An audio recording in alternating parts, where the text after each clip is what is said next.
자, 일단 이게 김기택이라고 하는 작가의 시인데 여기서 조금 김기택이라고 하는 사람에 대해서 설명, 필기 할 게 있어가지고 요거 조금 필기하고 본문으로 들어갈게요. 일단 김기택 시인은 보통 주로 소외되고 규격화된 인간 존재에 대해서 다루고 있었고, 그 다음에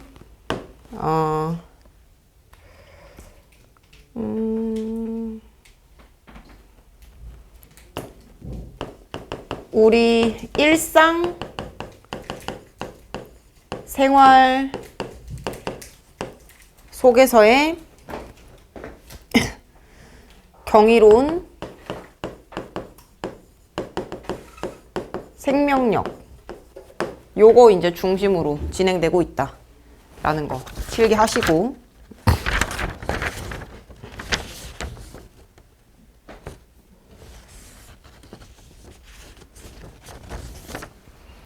근데 이 멸치라고 하는 시는 키워드가 계속해서 진행되는 생명력이라고 보시면 돼요. 생명력의 진행, 뭐 요런 느낌이라고 보시면 돼요. 네, 그래서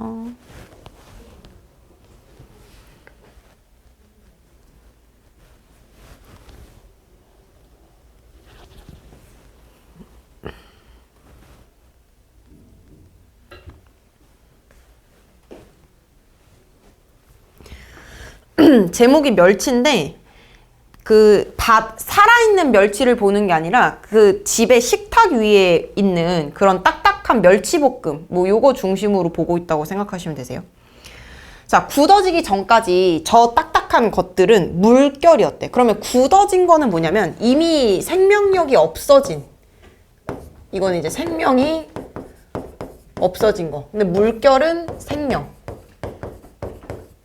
그러면 저 모든 생명들은 다 생명력이 없어지기 전까지는 다 생명력이 있는 거였다.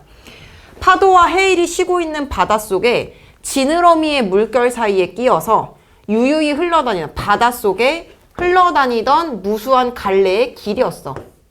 그럼 이제 이 물결과 길이라고 하는 것도 다 생명.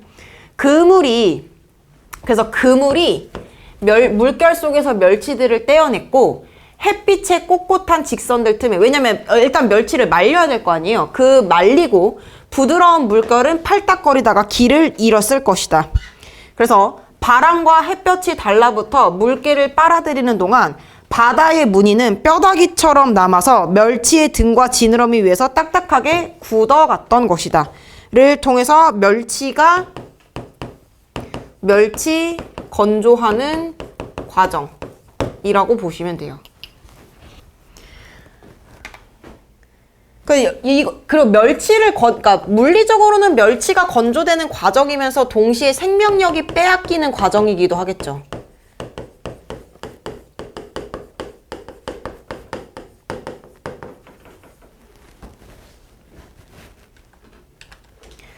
모래 더미처럼 길거리에 쌓이고 건어물집의 푸석한 공기에 풀리다가, 여기 이제 이 푸석한 공기, 그럼 얘는 원래 바닷속에 있었는데 바닷속에 있다가 푸석한 공기라고 하고 있으니까 얘는 이제 물에 있어야 생명력이 있는 애잖아요. 그래서 바다의 생명력과 대립하는 속성. 그래서 기름에 튀겨지고 접시에 담겨졌던 것이다. 완전히 죽었죠. 그래서 지금 젓가락 끝에 깍두기처럼 딱딱하게 집히는 이 멸치에는 두껍고 뻣뻣한 공기를 뚫고 흘러가는 바다가 있어. 이 중요한 건 이거야. 그냥 이걸 단순히 담겨있던 것이다에서만 끝나는 게 아니라 지금 여기 이 멸치에는 흘러가는 바다가 있고요. 아직도 지느러미가 있어요. 그리고 그 지느러미에는 물결이 있어요. 이게 전체 주제의식이라고 보시면 돼요. 그러니까 물리적으로는 생명력이 죽었어도 그 안에는 생명력이 아직 존재하고 흐르고 있다라는 거야. 그래서 말린 멸치에서 생명력 회복의 가능성을 인식하는 거지. 이 작은 물결이 지금도 뒤틀고 있는 이 작은 무늬가 파도를 만들고 해일을 부르고 고깃배를 부수고 구물을 찢었던 것이다 라고 하면서 계속 생명력이 진행되고 있음을 얘기하고 있는 거죠.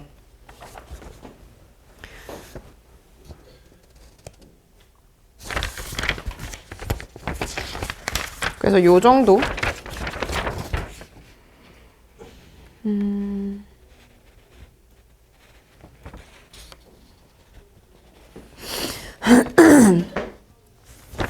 근데 이거는 딱 요 정도밖에 볼 게 없어요. 크게 막 어려운 시가 아니기 때문에. 그 다음 시가 조금 어려울 수 있는, 어렵다라기보다는 필기할 게 좀 많죠. 볼게요. 버팀목에 대하여. 태풍에 쓰러진 나무를 고쳐 심고요. 강목으로 버팀목을 세웠어요. 그래서 이 부분이 중요해. 산나무가 죽은 나무에 기대어 섰대. 자, 그럼 여기서 얘기하는 산나무는 뭐냐면 쓰러진 나무예요. 쓰러진 나무. 산나무는 쓰러진 나무. 죽은 나무는 버팀목입니다.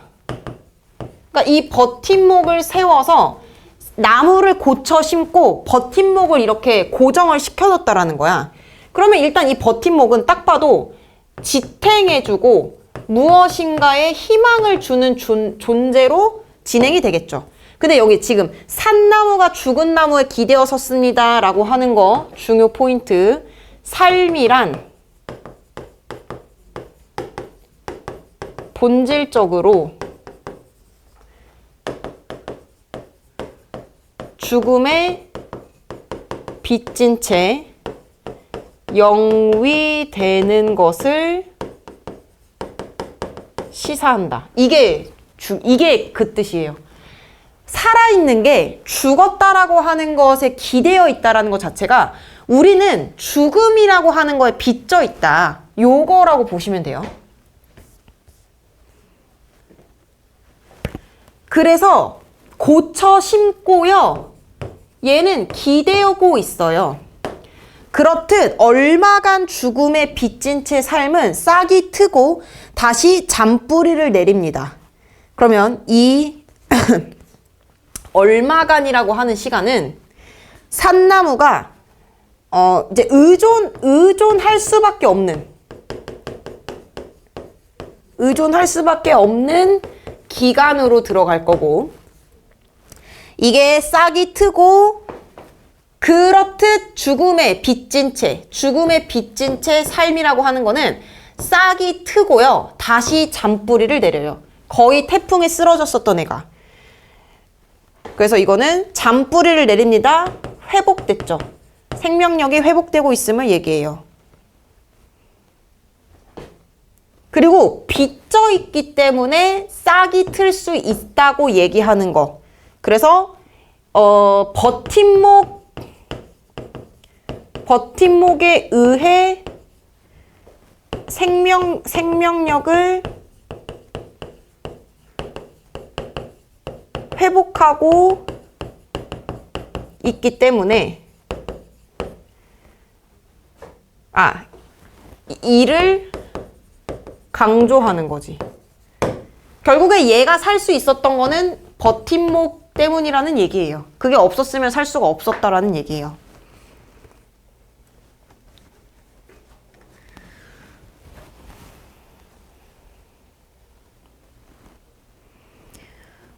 꽃을 피우고, 자, 잔뿌리를 내렸다고 했어요. 그러니까 이게 다시 꽃으로 이어지겠죠.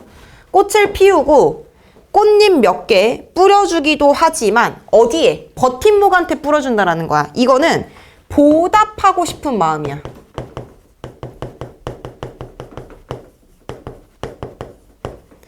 근데 버팀목은 사가 없어져요. 그러면 보답하고 싶은 마음을 내가 전했지만 그것을 뭐 받는다던가 생색을 낸다던가 뭐 이거 아무것도 하지 않았죠. 그래서 자신의 역할을 다 하고 말없이 사라지는 버팀목을 얘기하고 있는 거지.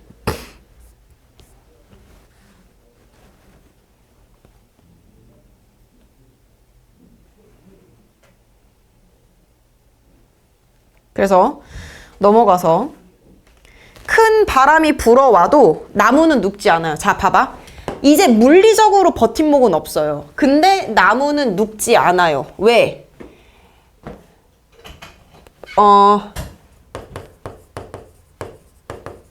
버팀목이 물리적으로는 없지만 심적이나 정서적으로는 있어요.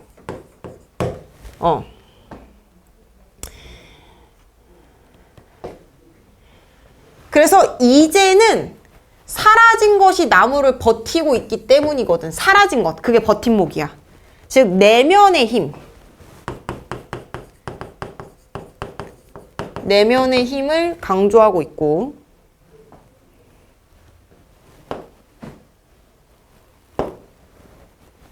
그리고 여기를 조금 이분법적으로 나눌 수가 있는데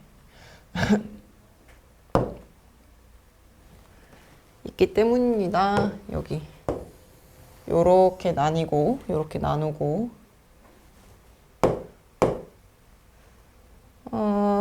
여기 위에를 외부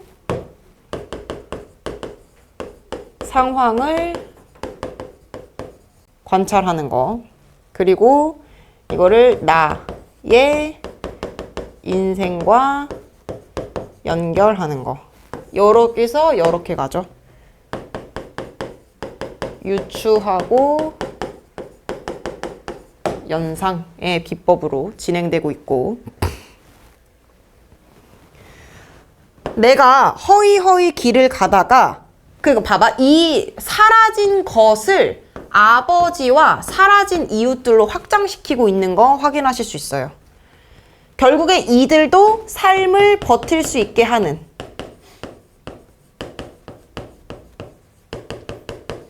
버틸 수 있게 하는 힘으로 작용한다는 거지.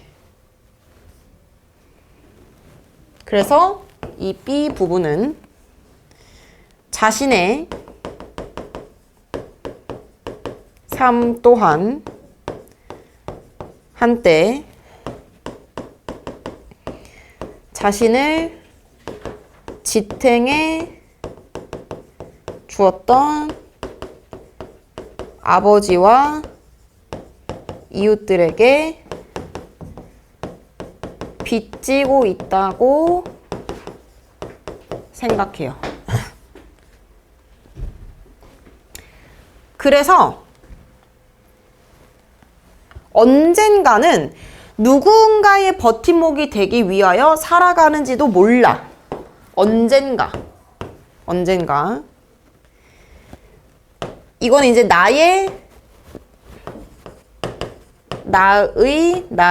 깨달음을 실천하게 되는 때가 되겠죠.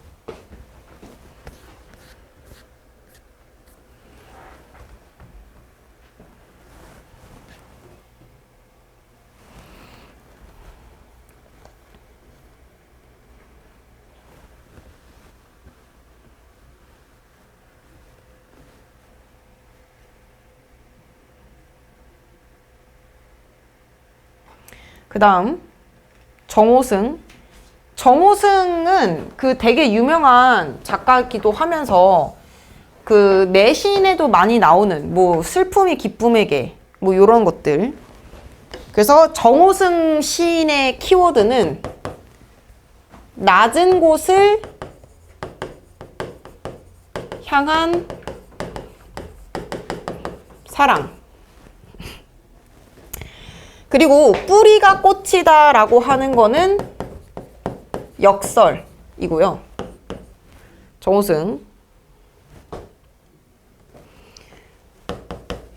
여기에 이 전체, 뿌리가 뿌리는 꽃이다라고 하는 거의 주제의식이 뭐냐면 화려하게 피어난 꽃이라는 현상보다는 뿌리라고 하는 본질에 집중하고 있는 거야. 그래서 보이지 않는 곳에서 꽃이라고 하는 거를 피워내기 위해서 노력하고 있는 그런 뿌리의 역할을 보여준다는 거지.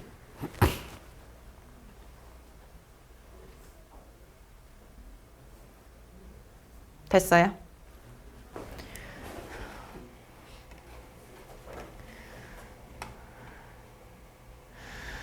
자, 1년 내내 아파트 베란다에 내버려 두었던 화분에서 수선화 싹이 돋기 시작했는데 입춘이 지난 날 우연히 베란다 청소를 하면서 빈 화분을 버리려고 하다가 싹이 돋는 것을 발견하곤 마음을 고쳐먹었다.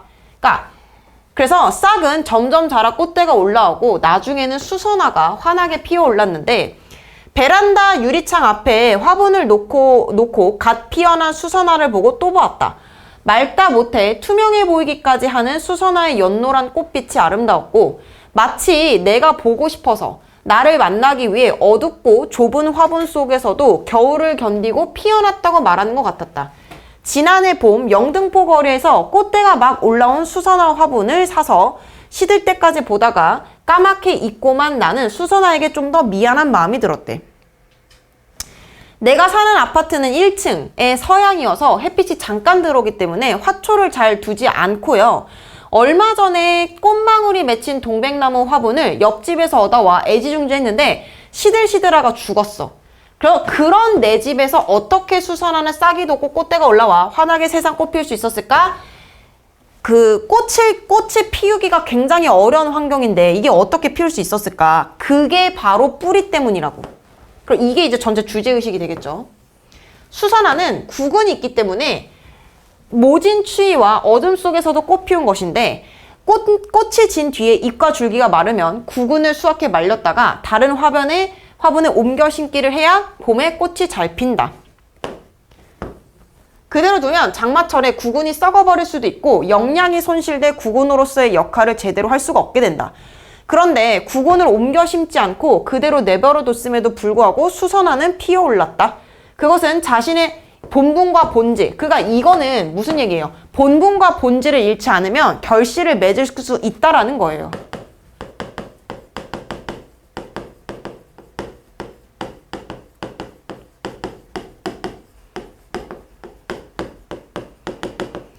그러니까 본분과 본질인 뿌리가 제일 중요하다는 거지. 그래서 뭐래? 그제서야 꽃이 뿌리로 보였다. 자, 그럼 이거는 항상 여기서 이게 내신에서 나오면은 꽃이랑 뿌리에 대한 상징성 이것밖에 나올 게 없긴 하거든요. 꽃이라고 하는 거는 겉으로 보기에는 화려하고 이게 제일 메인이라고 하지만 이게 메인이라는 거지. 뿌리가 없으면 꽃이 없다라는 거야. 실은 모든 꽃은 뿌리라고. 꽃은 뿌리에서부터 피어나고 뿌리가 꽃을 피우는 거야. 꽃만 아름다운 게 아니라 뿌리도 아름다운 것이야. 많은 이들이 그 점을 잊고 산다. 꽃과 뿌리를 구분함으로써 꽃의 가치만 소중히 여기고 뿌리의 가치는 마냥 잊고 마는 것. 세상의 모든 꽃은 뿌리의 꽃이다. 뿌리가 바로 꽃이고 꽃이 바로 뿌리다. 뿌리의 노고와 사랑 없이 저절로 피어나는 꽃은 없다. 논어에 회사후소라는 말이 있는데 그림은 흰 바탕이 있음으로써 그 위에 그릴 수 있다는 말로 흰 바탕, 그러니까 본질적인 뭔가 있고 나서 꾸밈이 가능하다는 거야. 어떠한 예술이든 인간으로서 지녀야 할 가장 기본적 바탕이 먼저 이루어져야 한다는 거지. 그래서 결국 뿌리 없이 꽃만 아름답게 표현할 수는 없어. 근데 현대 사람들은 다 꽃만 중시하는데 꽃만 중시할 수는 없다는 거야. 그래서 여기에 다산 정약용 선생의 일화를 얘기하거든요. 다산 정약용 선생을 누구나 존경하고 흠모하는 까닭은 조선 선비로서의 본질에 최선을 다한 삶을 살았기 때문이다. 선비의 본질이란 나라를 사랑하고 고통을 함께하는 데 있는데 다산 선생은 선비로서의 실천적 본질을 결코 잃지 않았다. 전남 강진에 있는 다산 주막에 가면 주막들의 주모의 모녀상이 조각되어 있는데 왜 다산 주막에 다산 선생 조학생은 없고 주모 모녀의 조학상만 있는 것일까? 그것은 다른 사람들은 외면했으나 주모만은 귀양간 다산 선생께 국과 밥을 꼭 챙겨드렸어요. 그러니까 이 다산 정약용 선생님이 본질을 잃거나 흐트러지지 않도록 그 기본 서포트를 했다라는 거지.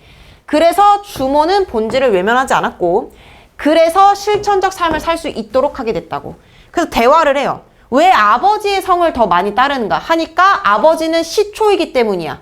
근데 주모가 뭐라 그랬냐면 풀과 나무에 비교하면 아버지는 종자요. 어머니는 토양이다. 어머니가 더 근본 본질이라는 거죠. 나는 주모의 이 말에 주목한다. 주모는 종자를 키우는 토양의 중요성을 이야기하면서 뿌리의 중요성을 이야기하고 있다. 그러니까 결국에 그 주모가 얘기한 거를 중심으로 자기 주장을 더 확실하게 하고 있죠. 아, 주장이 아니지. 자기가 생각하는 가치를. 다시 수선화를 바라본다. 수선화 화분에 준 물이 구근에까지 도달하는 것을 느끼면서 나의 본질이 무엇인지 나를 들여다본다. 그래서 결국에는 이 수선화는 외부적인 혹은 자연물이고 이 자연물을 통해서 자기 내면의 본질을 확정짓고 있죠. 감사함을 잃어버리고 남과 비교하는 삶을 사는 탓이다. 꽃과 나뭇잎이 떨어져 뿌리에서 자신을 찾듯 나도 나 자신에게서 나를 찾아야 한다. 본질을 찾겠다 요 얘기입니다.